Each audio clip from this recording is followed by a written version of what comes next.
Bagaimana dengan jual saham? Apakah judi? Ini butuh rincian. Kalau misalnya saya punya perusahaan lalu saya buka saham, silakan saham saya mau jual sekian. Kalau ada yang mau ikut saya akan kasih persentase 5%, 10% segala macam. Dan perusahaannya jelas. Karena ada syarat-syarat dalam Islam ya. Untuk menjadikan pendapatan itu halal, harus modalnya halal, harusnya sistemnya halal, harusnya produknya halal. Sumber dananya dari mana halal atau tidak, sistemnya halal, produknya halal. Maka dia jadi halal ini.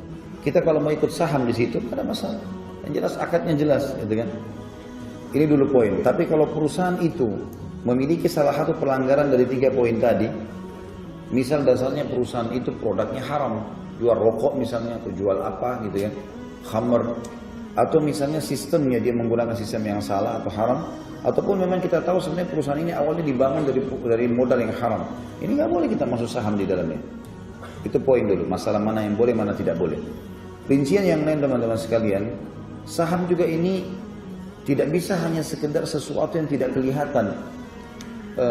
Artinya tidak jelas perusahaan ini di mana, apa, hanya karena orang menjanjikan ya. Ada banyak sekali teman-teman ikhwan yang datang pada saya, Ustaz, saya pernah mau ikut seperti ini, perusahaan tawarkan keuntungan sekian, tapi tidak jelas.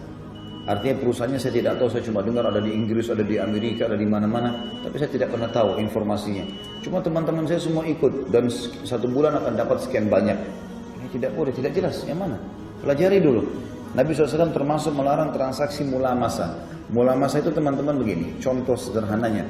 Kalau kita beli barang, diberikan contoh oleh para ulama, kemudian kita cuma menyentuhnya saja. Misalnya kita beli kain, kita beli baju, cuma kita sentuh saja, sudah saya mau yang ini aja. Tanpa mengeceknya, itu namanya mulamasa.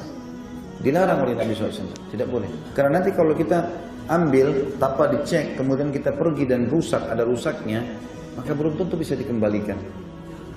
Maka ini saja ini sudah cukup untuk dilarang. Transaksi mulamasa. Sebagian ulama fikih mengatakan kalau misalnya ada orang jual baju, 2 toko baju, saya jual baju, dia jual baju. Kemudian pada saat ada orang yang mau beli baju dengan saya, produknya habis. Saya bilang sama teman toko di sebelah, tolong pinjamin dulu jenis baju yang sama, misalnya baju kaos.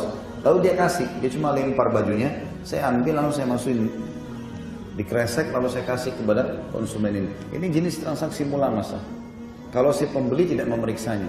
Ini juga saya kan sekarang transaksi beli sama dia, harus saya cek. Bagaimana kalau ada yang rusak? Konsumen ini komplain, masa saya mau komplain lagi ke dia? Ini contoh, ini saja nggak boleh. Antum bisa tarik. Kalau kadang-kadang datang larangan kepada hal yang lebih sederhana teman-teman, berarti hal yang lebih besar itu lebih pantas haram, lebih pantas untuk tidak boleh tentunya. Allahu a'lam.